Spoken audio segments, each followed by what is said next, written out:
SC/ST reservation में creamy layer आना चाहिए या नहीं, और क्या SC/ST के अंदर भी कुछ कम्युनिटीज को रिजर्वेशन का ज्यादा बेनिफिट मिल रहा है।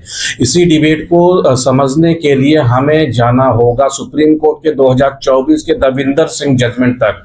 अगस्त 2024 में सुप्रीम कोर्ट की 7 जज कॉन्स्टिट्यूशन बेंच ने कहा कि SC और ST कम्युनिटीज कंप्लीटली होमोजीनियस नहीं है, मतलब SC/ST लिस्ट में शामिल सभी कम्युनिटीज की बैकवर्डनेस का लेवल सेम नहीं हो सकता। कोर्ट ने यह भी माना कि कुछ रिलेटिवली बेटर रिप्रेजेंटेड कम्युनिटीज के कारण कुछ और ज्यादा बैकवर्ड कम्युनिटी रिजर्वेशन के बेनिफिट से क्राउड आउट हो सकती हैं। इसीलिए कोर्ट ने स्टेट्स को एग्जिस्टिंग SC/ST लिस्ट के अंदर सब कैटेगराइजेशन की परमिशन दी। सिंपल लैंग्वेज में समझे तो अगर एक कैटेगरी के अंदर कई कम्युनिटीज हैं और कुछ कम्युनिटीज बार बार रिजर्वेशन का ज्यादा बेनिफिट ले रही हैं, तो कोटा को उनके बीच सब कैटेगरीज में डिवाइड किया जा सकता है, और ऑब्जेक्टिव है कि सभी कम्युनिटीज तक इक्वल जो बेनिफिट्स है वो पहुंचाया जा सके। लेकिन जस्टिस BR गवई ने एक और इम्पोर्टेंट पॉइंट रेज किया। उन्होंने कहा कि गवर्नमेंट को SC/ST के अंदर भी क्रीमी लेयर कॉन्सेप्ट पर सीरियसली कंसीडर करना चाहिए। क्रीमी लेयर का मतलब है रिजर्व कैटेगरीज के रिलेटिवली एडवांस इंडिविजुअल को रिजर्वेशन के बेनिफिट से एक्सक्लूड करना।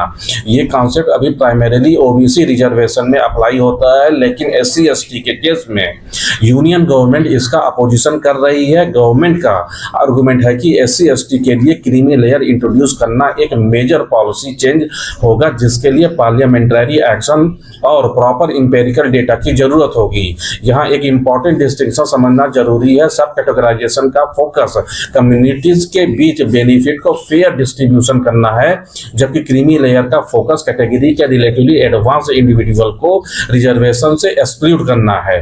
दोनों का बेसिक ऑब्जेक्टिव है रिजर्वेशन के बेनिफिट्स को मोर डिजर्विंग एंड डिसएडवांटेज सेक्शन तक पहुंचाना।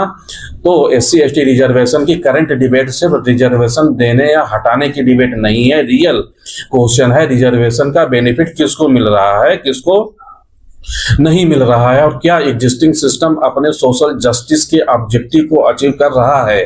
और इसका आंसर पॉलिटिकल स्लोगन से नहीं बल्कि कॉन्स्टिट्यूशनल प्रिंसिपल, रिलायटेबल डेटा और एविडेंस बेस्ड पॉलिसी से मिलना चाहिए। इसका जो डिटेल एनालिसिस है वो मेरे Telegram channel social and political point पर इसका एक PDF उपलब्ध है। अगर आप चाहें तो उसे डाउनलोड करके इसकी एक डिटेल एनालिसिस पढ़ सकते हैं।